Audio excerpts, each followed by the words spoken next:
नमस्कार, स्वागत है आपका हिमाचल न्यूज़ एंड अपडेट्स में। चलिए शुरू करते हैं आज की कुछ बड़ी खबरें। पहली खबर है, हिमाचल में होने जा रहे उपचुनाव में 6 प्रत्याशी बाहर। हिमाचल की 4 सीटों के लिए हो रहे उपचुनाव में अब सिर्फ 18 प्रत्याशी ही चुनाव मैदान में रह गए हैं। नामांकन प्रक्रिया के दौरान 4 सीटों से कुल 24 प्रत्याशियों ने नामांकन भरा था, लेकिन सोमवार को नामांकन पत्रों की छंटनी के दौरान 6 प्रत्याशियों के नामांकन अस्वीकृत किए गए। केंद्रीय चुनाव आयोग की ओर से जानकारी के अनुसार मंडी लोकसभा निर्वाचन क्षेत्र में और अर्की, फतेहपुर और जुब्बल कोटखाई विधानसभा क्षेत्रों के उपचुनाव के लिए दाखिल नामांकन पत्रों की छंटनी प्रक्रिया पूरी हो चुकी है। छंटनी के उपरांत 4 कवरिंग उम्मीदवारों सहित कुल 6 उम्मीदवारों के नामांकन अस्वीकृत किए गए हैं। मंडी संसदीय क्षेत्र से 6 उम्मीदवारों के नामांकन सही पाए गए हैं।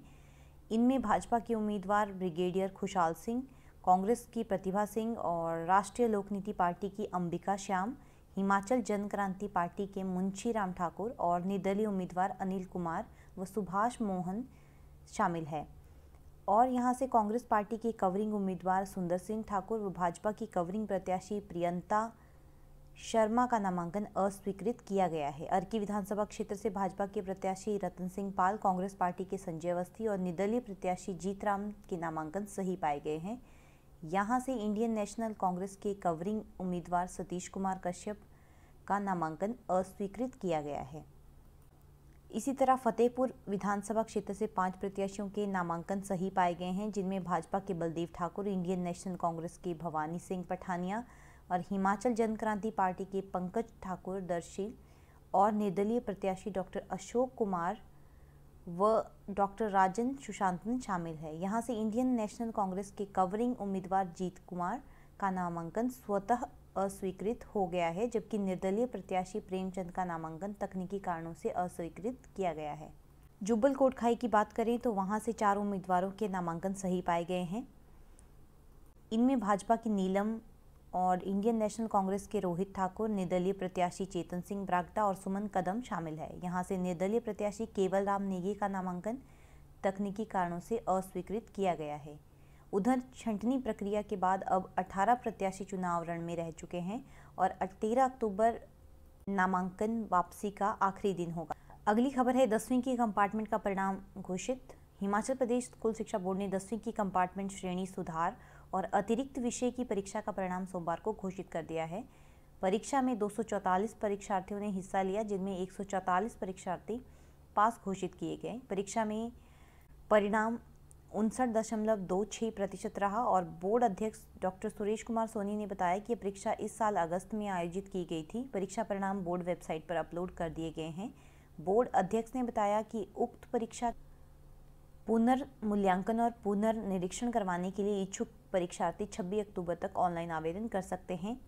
पूर्व मूल्यांकन के लिए 500 रुपये प्रति विषय और पुनर्निरीक्षण के लिए 400 रुपये प्रति विषय शुल्क रखा गया है। इसी के साथ संबंधित विषय में 20% अंक होना जरूरी है। ऑफलाइन आवेदन स्वीकार नहीं किए जाएंगे। अगली खबर है, प्रदेश में कोविड के साथ स्क्रब टाइफस का अटैक। हिमाचल प्रदेश में कोविड संक्रमण के बीच स्क्रब टाइफस का संक्रमण भी जारी है।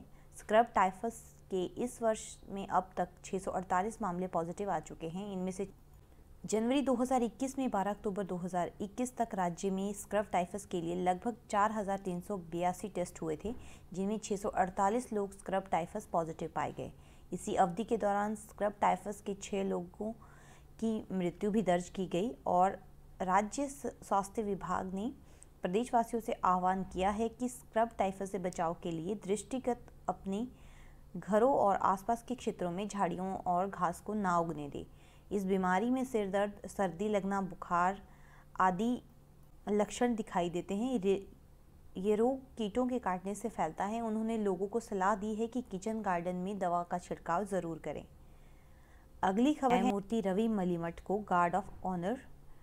प्रदेश उच्च न्यायालय के कार्यवाहक मुख्य न्यायाधीश न्यायमूर्ति रवि मलिमठ को गरिमापूर्ण विदाई दी। उनका पदोन्नयन मध्य प्रदेश उच्च न्यायालय के मुख्य न्यायाधीश के रूप में हुआ है। सोमवार को आयोजित समारोह में उच्च न्यायालय ने उन सम्मान में फुल कोर्ट एड्रेस आयोजित किया गया और फुल कोर्ट रेफरेंस के बाद न्यायमूर्ति रवि मलिमठ को गार्ड ऑफ ऑनर दिया गया। न्यायमूर्ति ज्योत्सना रिवाल दुआ ने वर्चुअल माध्यम से फुल कोर्ट रेफरेंस में भाग लिया, जबकि रजिस्ट्रार जनरल वीरेंद्र सिंह ने कार्यवाही का संचालन किया। न्यायमूर्ति रवि मठवल ने कहा है कि उन्होंने पूरा प्रयास किया है कि हिमाचल को उचित और त्वरित न्याय मिले।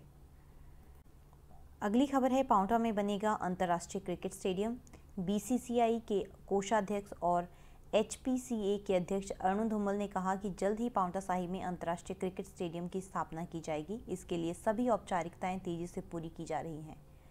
अरुण धूमल यहां राजकीय कन्या मॉडल स्कूल पांवटा साहिब में हिमाचल प्रदेश की पहली महिला क्रिकेट अकादमी का शुभारंभ करने पहुंचे थे। उन्होंने कहा कि अनुराग ठाकुर की इसी सोच पर काम करते हुए प्रदेश में ग्रामीण स्तर पर 70 क्रिकेट अकादमी यहां स्थापित की जा रही हैं, जिनमें 4 क्रिकेट अकादमी पांवटा साहिब में स्थापित की जा चुकी हैं। पांवटा साहिब के हरिपुर टोहाना में क्रिकेट स्टेडियम के लिए ज़मीन को लेकर औपचारिकताएं पूरी की जा रही हैं। अगली खबर है, उपचुनाव में सरकार के खिलाफ मतदान, प्रदेश डिपो संचालक समिति का फैसला। देश डिपो संचालक समिति ने राज्य स्तरीय सम्मेलन में निर्णय लिया है कि वे उपचुनाव व 2020 में चुनाव सरकार के खिलाफ मतदान करेंगे और पूरे देश में संघर्ष व आंदोलन किया जाएगा, क्योंकि उन्होंने अपनी मांगों को शांतिपूर्वक तरीके से सरकार के समक्ष रखा, लेकिन आज तक हमें केवल कोरे आश्वासन के अलावा और कुछ भी नहीं मिला।